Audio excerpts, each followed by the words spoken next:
Hey everybody, Jeremy up here at Cowtown. I've got a used boat that I've just gotten in.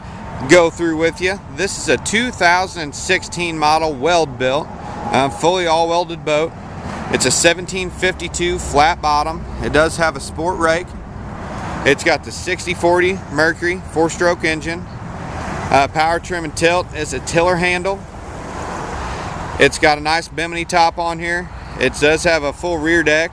This is Hydro Turf, or the Gator Turf, whatever you'd like to call it. It's got a, your driver's seat. It's got a passenger seat here. It does have some dry storage. This box right here that this seat's on is actually a live well. It does have a pump, so it's got a pump-in live well. Full perforated flooring. Does have an extra seat base in the center there. Rod box over there on the starboard side.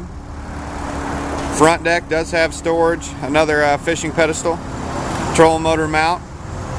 So guys, this is a very nice boat, sitting on a haul right trailer, spare wheel and tire, ready to hit the water, run some shallow rivers.